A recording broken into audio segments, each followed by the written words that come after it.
اخر حضاره لمعت في شبه الجزيره العربيه، تعتبر من اقدم الحضارات في التاريخ، سيرتها جايه على جدران المعابد المصريه والبابليه والرومانيه والاغريقيه كمان. يعني يا جماعه زي ما بنقول بالمصري سيرتها جايه على كل لسان، طبعا بالمحبه. يعني قدماء المصريين سموها ارض البخور لاننا كنا بنستورد منها اجود البخور. هي بس مشكلتها الوحيده يا جماعه ان لو قنبله وقعت عليها هتعمل بن.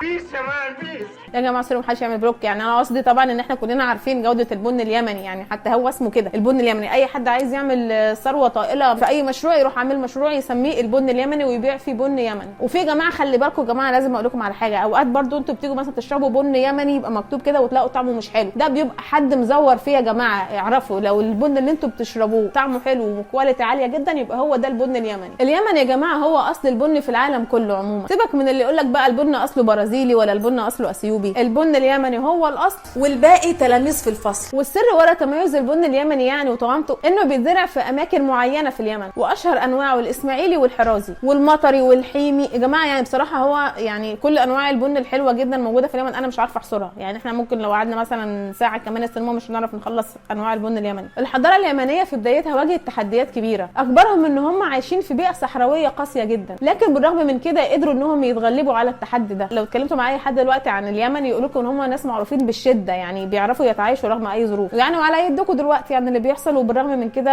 عارفين يسرفايفوا. حلوه يسرفايفوا دي. يعني يا جماعه اكتشفوا الزراعه وقدروا ان هم يستفيدوا كويس من الابار، وعملوا كتابه مخصوصه ليهم. وفي الوقت اللي ما كانش في حاجه اسمها حضاره امريكا واوروبا، اليمنيين كانوا بيكتبوا التاريخ بخط المسند، والحفريات بتقول ان الخط ده بدا يظهر سنه 2500 قبل الميلاد. اما التجاره بقى فدي كانت لعبتهم، بسبب مكانهم المتميز قدروا ان هم يحطوا طريق التجاره القديم كله في جيبهم، وده اللي كان بيربط العالم القديم كله ببعض. يعني كان عامله حته واحده كده، بيمر بقى من مصر وبيعدي على شمال افريقيا وفينيقيا واي حاجه فيها يقيا سوري يا جماعه، تعدي على اليمن بقى حضرتك، وبعدين تعدي بقى على الهند والصين عن طريق البحر. وطبعا العالم كله كان بيشتري حاجات مهمه زي ما قلنا، يعني البخور وكمان العاج والبن فيما بعد، وده خلاها من اغلى البلدان. كانت زي سويسرا كده يا جماعه دلوقتي يعني، ومش بس زيها بس في الاقتصاد. دي الحفريات كمان اثبتت ان اليمن زمان كانت عباره عن جنه، والنهارده يا جماعه الجنه دي متبقي منها اماكن زي مثلا مدينه اب اللي هي تعتبر عاصمه اليمن السياحيه. والسبب ورا المساحات الخضراء دي كلها هو وجود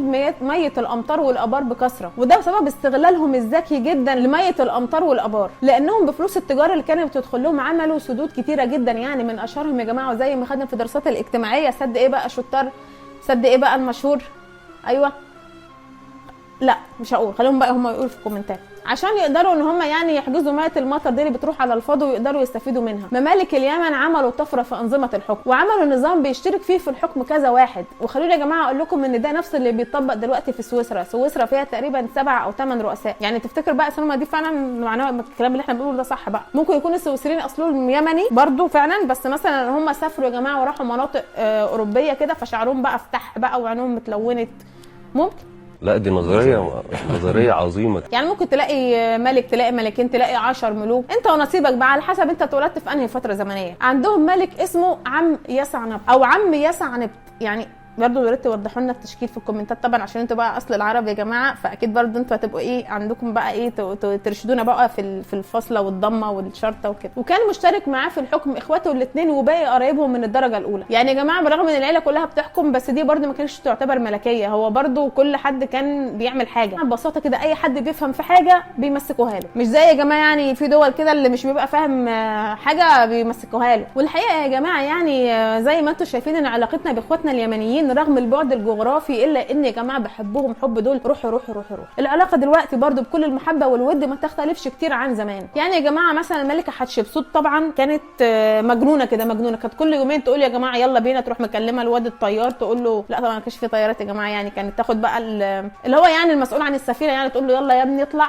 رايحين فين يا ملكه؟ رايحين عند حبايبنا، طبعا احنا لينا اغلى منهم ولا بنحب احلى منهم ولا في حد بيعمل بخور احلى منهم، كانت بتحبهم حب. دي كانت مجنونه برضو، خلي بالك يا سلومه حتشبسوت دي كانت مجنونه بخور كده، كانت دايما عشقها ان هي تروح تجيب من هناك بخور. كانت بتشتري يا جماعه برضو البان الزفار ده، كان برضو بيقولوا ان هي كانت بتحبه بقى بالستروبري والراسبيري، كانت بتخليهم يعملوها لها بقى البان. برضو كانت شقيه برضو ملكه حتشبسوت. وكانوا يا جماعه برضو ملوك اليمن بيعاملوها برضو بمثل محبتها ليهم، كانوا بيقولوا لها انت بتنورينا يا ملكه والله العظيم، يعني ده انت اليمن السعيد كله بيتفرش لك ورود بقى وبن. هي يا جماعه ان اسوأ حاجه حصلت لليمن هي لما التجاره بطلت تعدي عن طريقهم، لاننا كمصريين حفرنا اول ممر مائي في التاريخ اللي هي قناه سيزوستريتس. كان برضو يا جماعه قناه السويس دي تحريف للكلمه دي، سيزوستريتس فيها سين برضو سلمى واو تمشي ويه. القناه دي يا جماعه خلت بدل ما التجاره بتمر من البر، لا سهلت لهم الدنيا وخلتهم يمشوا من البحر. يعني احنا كده يا جماعه طبعا معلش يعني مع اعتذارنا لاخواتنا اليمنيين، يعني احنا حبايب واصحاب وكل حاجه، بس لازم بقى الحضارات يا جماعه العظيمه دايما بيتنافسوا. فالتجاره بقى التعدي من البحر المتوسط للنيل للبحر الاحمر. وانا من هنا يا جماعه احب اوجه اعتذاري يعني لاخواتي اليمنيين، يعني هو الصراحه يعني احنا كده يعني حاسه ان الضربه جت من اقرب حد، بس يعني المصالح تحكم يا جماعه. واحنا برضو بصوا احنا عندنا كام مليون بني ادم، ولا زمان ما كناش كتير بقى